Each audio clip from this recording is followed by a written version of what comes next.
So there's a new up-and-coming virtual pet site called Santae, and despite my general cold-hearted skepticism toward new pet site projects, I'm actually getting kind of hyped for it. I was wrong.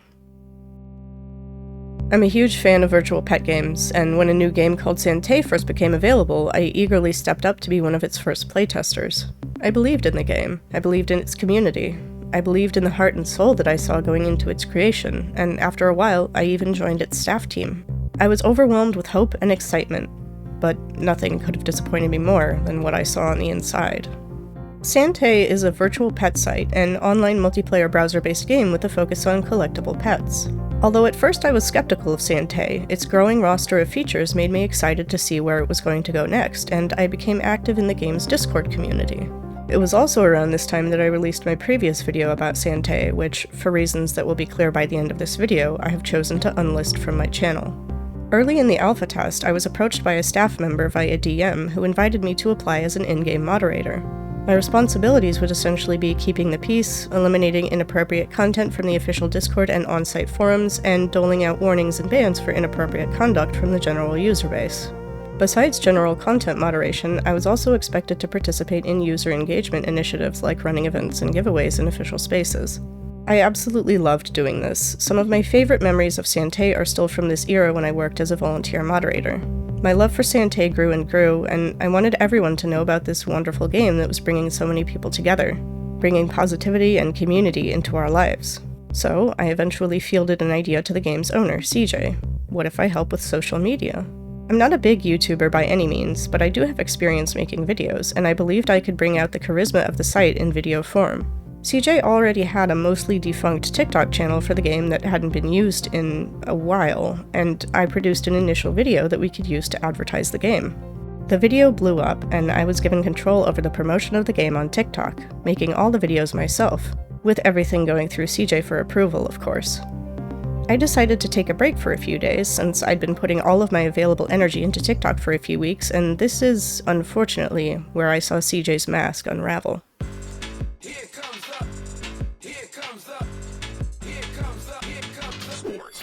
I'm just reviewing all the TikTok videos and I thought you had been replying to these. Let me know if this is too much for you, Bear. It's okay, we can get someone else to do this. I don't want you to feel overwhelmed or overworked, but promotional media entails engaging with the people on the videos. Masking toxic behavior with a sickeningly sweet tone is something you'll notice CJ does a lot. CJ had no ability to replace me. There were no other creators itching to volunteer this labor for him. This was a thinly veiled threat to do as he says or get the axe. We're paying you SC for these videos and you still posted with permission by Super Bear Wars. I'm unsure why, as they've been compensated for. For those unaware, SC is the virtual currency of Santae, which you can get by spending real money on the game. It has no real-world value. I was never compensated for my labor. Additionally, the original agreement I made with CJ was that we would post the videos that I made to the official Santae TikTok channel instead of my own personal channel in exchange for credit for my work. It wasn't something I was doing out of the blue, it was literally the terms CJ and I both agreed to. Terms that were incredibly generous to CJ considering I was providing hours of daily labor to him completely free of charge. The accusations that I was commenting on the videos from my personal account to leech attention off of the videos that I myself made were the last straw for me, especially as CJ had literally instructed me to comment from my own personal account. You've been having recurrent days where you're taking a break, which is completely fine. I'm just not sure anymore. I've spoken with Ember about this today as well. We both are in agreement that it may just be overwhelming you, and that's not what we wanted to do. This started as a fun project and now I feel it's stressing you too much. CJ knows I'm disabled due to a chronic health condition and need to take frequent breaks. He then name-drops Ember, the site's programmer and my close friend, saying that the two of them already discussed this and Ember agreed. Ember later said they didn't know anything about this conversation. CJ may have used Ember's name in an attempt to exercise additional authority over me. So I resigned from my position as TikTok manager and asked to return to my mod position. According to CJ, the mod team was already full. He then says, I guess it's my fault for not listing every single thing out, a gaslighting tactic to spin his miscommunication as me having unrealistic expectations for his behavior. I don't tolerate behavior like this, so I inform CJ that since the mod team is full, I'll be leaving the staff team entirely. You just said 2 days ago you loved being on the team and now you want to leave because of a simple conversation? I'm just a little confused, but okay. Like I said, I'm sorry if anything I said may have been misinterpreted in the wrong tone. I'm still recovering from my surgery yesterday. My job isn't fun, I promise. Everyone gets so upset at me for anything I ask them. CJ did later ask me to come back and work for him, by the way. I said no because I don't hate myself. But although this interaction left a terrible taste in my mouth, after a few weeks I let it go. I was over it, and for all I knew, I was the only person who'd experienced CJ's unprofessional behavior. Unfortunately, this would turn out to be far from the case. As an online game focused on collecting, Santae thrives on having an ever-expanding selection of collectibles. And all of these collectibles, whether they're creatures or stamps or clothes, need to be represented visually. This means that to succeed, Santae requires a massive amount of original image assets, so CJ needs to hire freelance artists to produce this art for him. The pet site community is a very creatively minded group. Art and writing are top discussion topics in basically every site's forums, and it's no wonder since text and images are the backbone of these games. Unfortunately for the artists who wanted to be part of CJ's project, his pricing rates were, in my opinion, exploitative. Though the artist pay rates were once confidential until after your artist application was accepted, they're now fully accessible to the public.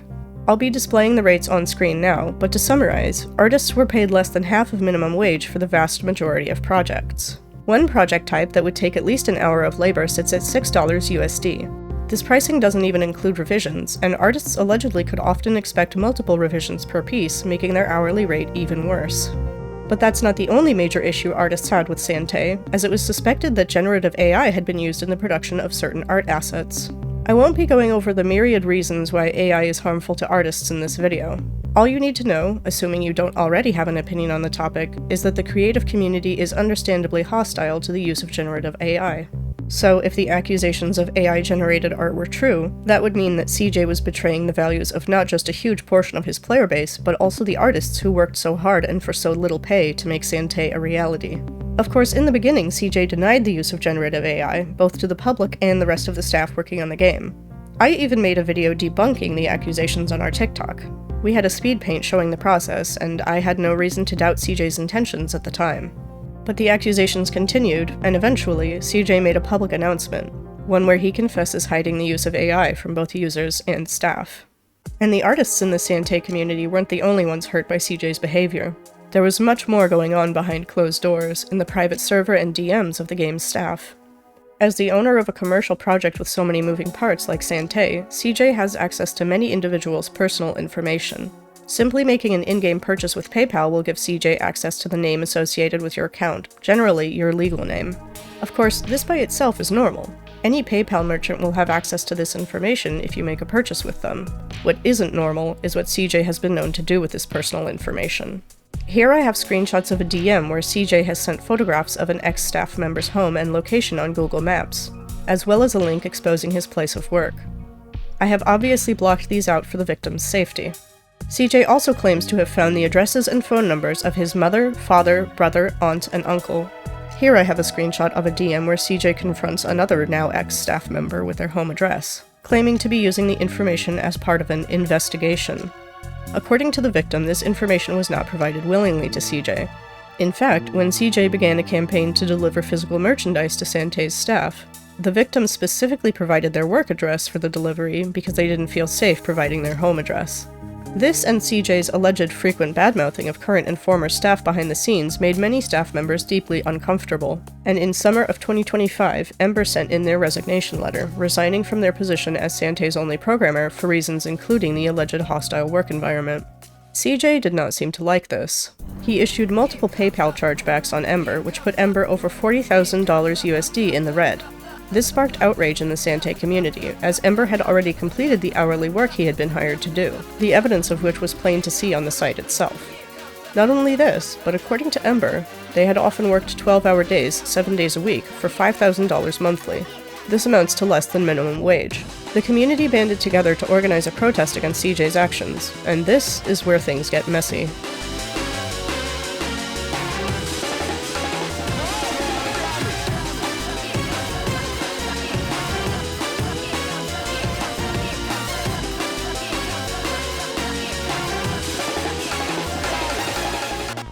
Everyone has the right to come to their own conclusions and do what they will with this information, but if you take anything away from this video, let it be this. Do not log into Santae. Do not support CJ.